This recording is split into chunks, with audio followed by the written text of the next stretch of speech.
Hello, everybody, and welcome back to Broken Berean. I'm your host, Stuart, and today we're going to be looking at an article that is now being proposed in the Texas State Legislature about putting chaplains in schools. Now, first, let's take a look at what chaplains are. Chaplains were established by the Continental Congress back in 1775 to be attached to each of the regiments and other units in the colonial army for spiritual guidance.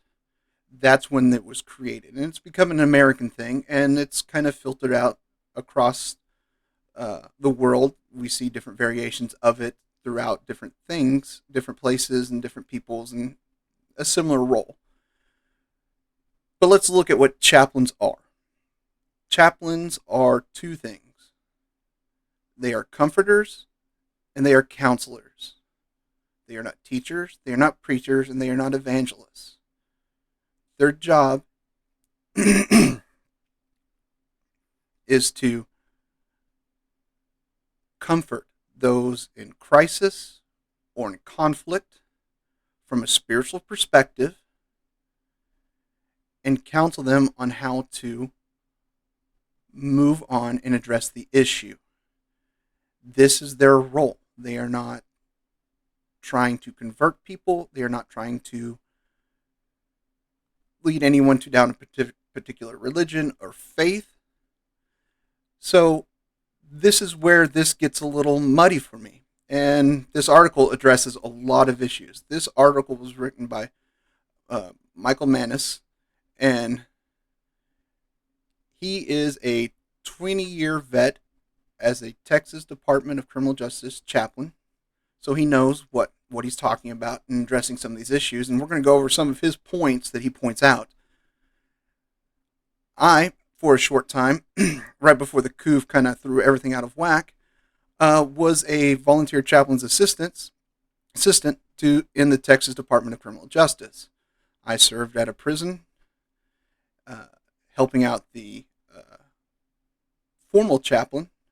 Actually, there was 3 of them at this unit, and with everything from helping lead Bible studies, facilitating different religious services throughout the week, addressing inmates with spiritual issues, and notifications of problems within their family, which is a hard thing to do. And I'm not going to go on a tangent, but this is a really difficult thing. Especially in the prison system, because you're overseen by the government. And so there are a lot of rules and regulations that you have to follow. There's also certain things you have to be aware of on inmates taking advantage of you and your kindness. So chaplains are not just some easy peasy job that you can do. Well, chaplains in the prison system aren't the only other places. Isn't the only place they are. They're in 2 other places primarily, and that is the military, as I said before, established by the Continental Congress, and in hospitals. Generally, in the prison system and the hospital, there's usually 2, maybe 3 per hospital or prison unit, depending on the size. Usually, there's almost always a Christian, and there's usually something like a Muslim, a Jewish, Buddhist, or other faith chaplain also on staff at these units and these hospitals. In the military, you have a vast array. There's a vast array of chaplains of all faiths that address unit people's religious beliefs. And they're not always attached to all the units, but there are various, almost every faith is represented in the chaplaincy in the United States military. So chaplains are more of a more American thing, but that's what they're designed to do. They're to be the comfort and counselors to those who do not have regular access to the real world. Hospitals, you can't really get out. You're kind of stuck there. You can't really, sometimes people can't get to you. That's what a chaplain's there for. In the military, you could be deployed somewhere. You don't get to see your family. You're in crisis. You just need to talk to somebody. That's what chaplains are there for. In prison, yeah, you have zero world access, basically. So, yeah, that's what chaplains are there for. That's their role. And now this law is being proposed to put chaplains in schools. Now, this sounds like a good idea on the surface. Well, why would anyone be against this, especially me, a Christian and a former chap, be against something like this? It's because it's not needed. And I'll explain why. And the article does. I agree with a lot of what Michael says in this article. Is the job that they're trying to put in, the chaplain job, into public schools. This is not a separation of church and state thing. The chaplaincy is basically designed to not be a conflict of church and state. But all they're doing is taking the role of a counselor, a guidance counselor, administrator that's already in that school. Students and kids aren't denied access to the real world. They're there for a little bit, go home, be with their families, their friends, do things on the weekends, live their lives as kids. And on top of that, a lot of school districts across the United States have religious clubs before and after school on campus that are overseen by a faculty administrator or faculty staff person that kind of makes sure that everyone follows the rules of various faiths, from Christian to Mormon to Muslim. I've seen them all. I even saw one somewhere that was going to be a Church of Satan club for students after school. So it's not like, and I'm kind of against that one. That's a bit weird. They actually call it Church of Satan Club. It's weird. Go look it up. It's out there. But how do you do this and say this is normal when you're trying to basically add the same position, duplicate the same position, but with a religious context? And the writers of this bill basically put in some casual wording that made it sound like this would cure the ills within the public school system. Absolutely not. Absolutely not. That won't cure it. You think the problem stems in the school? Yeah, there are problems stem in the school. But why is this bill even being put forth and addressed? And it comes down to this. I see this constantly all the time in the world. And although it doesn't technically equate, this is what we're seeing as the social equivalent to Newton's third law of thermodynamics. For every force, there's an opposite and equal force.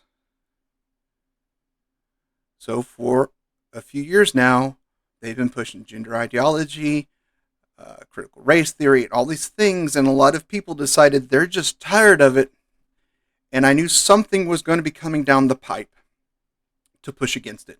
Didn't know what it was, but I knew it was coming, because they can only push so much before something starts pushing back. Something like this is, read your history. You can see it politically, socially, globally, between countries, between nations, between people within the nation. Hey, we sent a lot of people over to Vietnam to fight in a war that we shouldn't have been in. It made a lot of people mad. What happened? Hippie movement. I mean, come on. No matter what you do, when you push something so far that's out of the realm of what people are comfortable with, some of those people are going to push back. And this is what we're getting to. And I'm not a fan of it. I'm not. And here's why. Some of the things that we need to address on this, and as some of it is addressed in this article, is parental consent. Now, they're trying to wipe away the parental consent when it comes to the other stuff. But you know this is going to be a topic they're going to tread lightly on. They're going to try to push it that this is a parental consent issue, no to it. But if they push it too hard, they'll have to put it back on themselves for the gender and sexual orientation ideology they've been pushing. So they're going to tread carefully on that. I'm not saying that this bill should pass. I'm against it. Because the people behind this bill are very, very far right. Very far right. And chaplains aren't supposed to proselytize. But one of the writers of this bill was a former chaplain who pushed for chaplains to evangelize whenever and wherever they could in the service of their job. That's not the chaplain's job.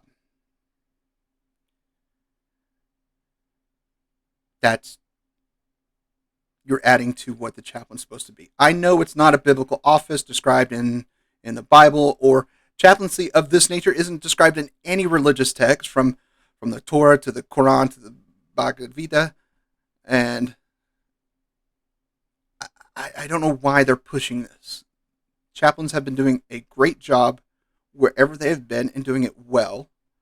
There are some exceptions because there's always exceptions. But this is what we have to do. And we have to come back to chaplains are by design to respect others' faith. In the prison system, we saw it. I help oversee other religious services that were not my own. I didn't participate, but I made sure that the service could go on. All the inmates followed the rules and did everything they're supposed to, behaved, and went back to their cells, everything like that. I was just an observer who made sure that nothing untoward or nothing bad happened at this religious service, as we do for all inmates. And so that was my role. And so, yeah, I don't think this should be any different. So because of that, you have that danger of proselytizing, and some of these people that may be tempted to proselytize to students, which gets into other things. I did a video about 2-3 weeks ago about a student that converted from Islam to Christianity, and her parents are now suing the school district because of it. This was a teacher, not a chaplain. This was a teacher who held a Bible study after school. This is the danger we're going to get into if this goes through. It's going to be a lot of lawsuits against school districts and the federal government for allowing this to happen, probably the state government too, because this is technically a state law that's being proposed. So why do we need this? We don't.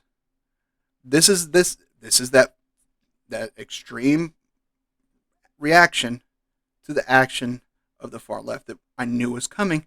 This was not what I was expecting. This was a weird one. Chaplaincy in schools, not a fan. Don't think it's necessary. They have their own families.